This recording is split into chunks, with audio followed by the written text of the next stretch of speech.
آج غسل short course کا پہلا سبق ہے۔ اس میں ہم سیکھیں گے کہ غسل کب فرض واجب ہوتا ہے، غسل کرنا کب سنت ہے اور غسل کرنا کب مستحب ہے۔ پہلے آپ کو فرض، واجب، سنت، مستحب کے بارے میں کچھ بتا دوں۔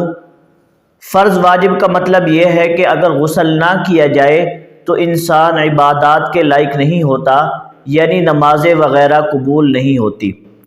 اور سنت غسل کا مطلب یہ ہے کہ اگر غسل کیا جائے تو انسان کو ثواب ملتا ہے، اگر نہ کیا جائے تو شریعت اس کو ناپسند کرتی ہے۔ اور مستحب غسل کا مطلب یہ ہے کہ اگر غسل کیا جائے تو ثواب ملے گا، اگر نہ کیا جائے تو شریعت اس کو ناپسند بھی نہیں کرتی، یعنی کرے گا تو ثواب ملے گا، اگر نہیں کرے گا تو کوئی حرج نہیں۔ غسل 4 چیزوں سے واجب ہوتا ہے۔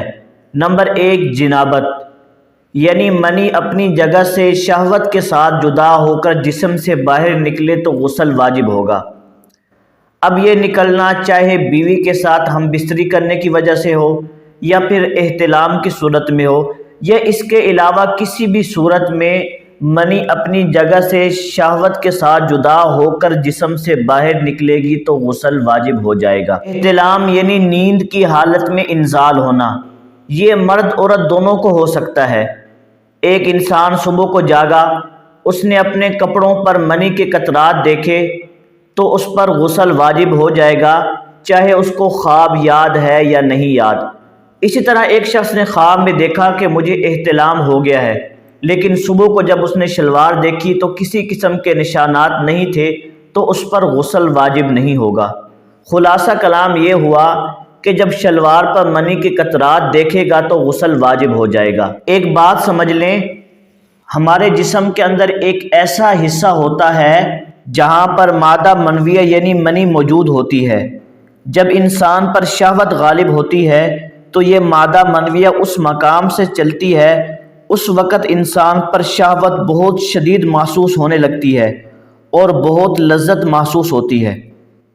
خلاصہ کلام یہ ہوا کہ غسل اس صورت میں واجب ہوگا جب اپنے مقام سے شہوت کے ساتھ جدا ہوئی اور شہوت کے ساتھ ہی باہر نکل گئی تو اس صورت میں غسل واجب ہوگا۔ دوسری صورت یہ ہے کہ اپنے مقام سے شہوت کے ساتھ جدا ہوئی لیکن بغیر شہوت کے باہر نکلی تو غسل پھر بھی واجب ہوگا۔ تیسری صورت یہ ہے کہ اپنے مقام سے بغیر شہوت کے جدا ہوئی اور بغیر شہوت کے باہر نکل آئی تو اس صورت میں غسل واجب نہیں ہوگا۔ مثال کے طور پر کسی انسان نے بھاری وزن اٹھا لیا یا بعض دفعہ بیماری کی وجہ سے بھی منی کے قطرات نکل آتے ہیں تو اس صورت میں غسل واجب نہیں ہوتا۔ اور چوتھی صورت یہ ہے کہ اپنے مقام سے شہوت کے ساتھ نکلی لیکن بدن سے باہر نہ نکلی تو اب بھی غسل واجب نہیں ہوگا۔ خلاصہ کلام یہ ہوا کہ منی اپنی جگہ سے شہوت کے ساتھ بھی نکلے اور پھر باہر بھی نکلے، اس صورت میں غسل واجب ہوگا۔ ایک آدمی نے ناپاکی کے بعد غسل کیا، تھوڑی دیر بعد پھر منی کے قطرات بغیر شہوت کے نکل آئے تو اس پر دوبارہ غسل کرنا واجب ہو جائے گا۔ میں یہاں ایک بات بتانا چاہتا ہوں، 3 چیزیں ہوتی ہیں: منی، مزی، ودی۔ منی وہ سفید گاڑھا مادہ کہ جس کے نکلنے سے انسان کی شہوت ختم ہو جاتی ہے، شہوت ٹوٹ جاتی ہے، اس کے نکلنے سے غسل واجب ہو جاتا ہے۔ اور مزی کہتے ہیں کہ جب انسان بیوی وغیرہ سے دل لگی کرتے وقت قطرات نکلتے ہیں، اس سے صرف وضو ٹوٹتا ہے، غسل واجب نہیں ہوتا۔ اور ودی کہتے ہیں پیشاب کے قطروں کو۔ بعض لوگوں کو اس کی بیماری ہوتی ہے کہ پیشاب کرنے سے پہلے یا پیشاب کرنے کے بعد قطرات نکلتے ہیں، اس سے صرف وضو ٹوٹتا ہے، غسل واجب نہیں ہوتا۔ ان تینوں میں سے صرف پہلی صورت میں یعنی منی کے نکلنے سے غسل واجب ہوتا ہے۔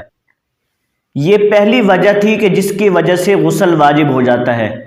دوسری وجہ جس کی وجہ سے غسل واجب ہو جاتا ہے وہ ہے جماع۔ جماع کہتے ہیں اپنی بیوی کے ساتھ ہم بستری کرنا۔ صرف ہم بستری کرنے سے غسل واجب نہیں ہوتا، بلکہ جب مرد کا عضو خاص عورت کی شرمگاہ میں چھپ جائے تو پھر غسل واجب ہوگا۔ اب اس صورت میں چاہے انزال ہو یا نہ ہو، مرد عورت دونوں پر غسل واجب ہو جائے گا۔ یا پھر میاں بیوی نے ہم بستری کی، دخول نہیں کیا، ویسے ہی انزال ہو گیا، پھر بھی غسل واجب ہو جائے گا۔ تیسری وجہ جس کی وجہ سے عورت پر غسل واجب ہو جاتا ہے وہ ہے حیض۔ حیض یعنی ماہواری مینسز کا خون بند ہو جانے کے بعد عورت پر غسل واجب ہو جاتا ہے۔ ماہواری کی کم سے کم مدت 3 دن ہے اور زیادہ سے زیادہ مدت 10 دن ہے۔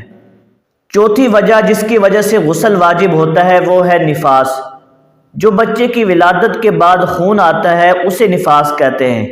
جب یہ خون بند ہو جائے تو عورت پر غسل واجب ہو جاتا ہے۔ اس کی زیادہ سے زیادہ مدت 40 دن ہے۔ اگر عورت کو 40 دن سے پہلے یہ خون بند ہو جائے تو عورت کو چاہیے کہ غسل کرے اور عبادات وغیرہ شروع کر دے۔ یہ 4 چیزیں تھیں جس کی وجہ سے غسل واجب ہوتا ہے۔ میں خلاصتاً دوبارہ بتا دیتا ہوں۔ پہلی چیز تھی جنابت، دوسری چیز تھی جماع، اور تیسری حیض، اور چوتھی نفاس۔ 4 صورتوں میں غسل کرنا سنت ہے۔ جمعے کے دن غسل کرنا سنت ہے، عیدین کے دن غسل کرنا سنت ہے، حج یا عمرہ کے احرام کے لیے غسل کرنا سنت ہے، حج کرنے والا عرفہ کے دن زوال کے بعد غسل کرنا سنت ہے۔ ان 4 صورتوں میں غسل کرنا سنت ہے اور ان آنے والی صورتوں میں غسل کرنا مستحب ہے۔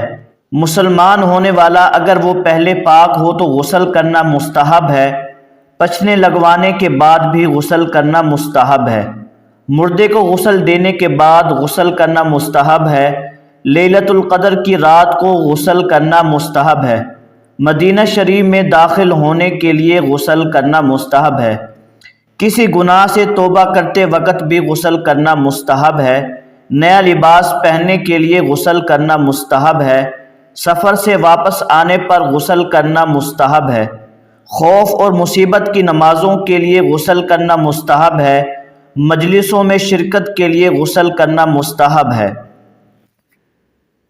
یہ صورتیں تھیں جن کی وجہ سے غسل کرنا مستحب ہے۔